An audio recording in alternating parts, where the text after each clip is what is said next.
भूतिया कहानी काली हवेली का रहस्य। योजक चिन्ह योजक चिन्ह योजक चिन्ह। बहुत साल पहले की बात है। उत्तर भारत के एक छोटे से गांव भैरवपुर के किनारे एक विशाल काली रंग की हवेली थी। लोग उसे काली हवेली कहते थे। हवेली पुरानी थी, टूटी फूटी दीवारें, जंग लगे फाटक और हर कोने से झांकता सन्नाटा। दिन में भी वहां अंधेरा छाया रहता था।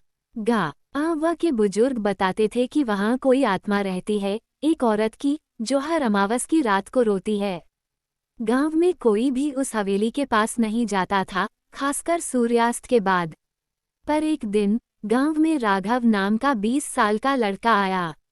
वो शहर से आया था अपने दादा दादी के पास कुछ दिनों की छुट्टियां बिताने। राघव को भूत प्रेतों पर विश्वास नहीं था। जब उसने काली हवेली की बात सुनी तो उसमें जिज्ञासा जागी। एक हवेली ही तो है, डरने की क्या बात, उसने मुस्कुराते हुए कहा। दादी ने कांपती आवाज में कहा, राघव वहां मत जाना। तेरे पिता भी एक बार वहां गए थे। और रातों रात बदल गए थे। उनकी आंखों में वो खौफ आज तक मैं नहीं भूल पाई। पर राघव नहीं माना। अगली शाम जब सूरज डूबने ही वाला था, राघव हाथ में टॉर्च और कैमरा लेकर काली हवेली की ओर निकल पड़ा। हवेली के गेट पर पहुंचते ही हवा का रुख बदल गया। अचानक ठंडी हवा चली और पेड़ों की शाखाएं तेजी से हिलने लगीं। फाटक खुद ब खुद चरचराता हुआ खुल गया। राघव थोड़ा चौंका, पर उसने खुद को संभाला। ये तो बस हवा है, वो बड़बड़ाया और अंदर चला गया। हवेली के अंदर घना अंधेरा था। दीवारों पर खून जैसे निशान थे और एक अजीब सी बदबू फैली थी।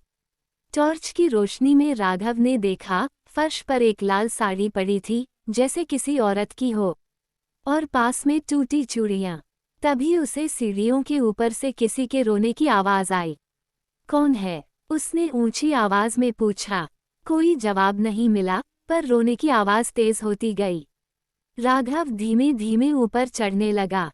जब वो हवेली की सबसे ऊपर वाली मंजिल पर पहुंचा तो उसने देखा एक कमरा खुला था और अंदर हल्की नीली रोशनी थी। वो दरवाजे के पास गया और झांका।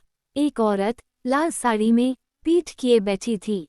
उसके बाल खुले थे और वो धीमे धीमे लोरी गा रही थी, निंदिया रानी आ जा रे। राघव का दिल धड़कने लगा।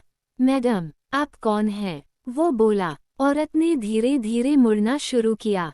उसका चेहरा झुलसा हुआ था, आंखें काली और गहरी, जैसे कोई खाए। उसके मुंह से खून टपक रहा था।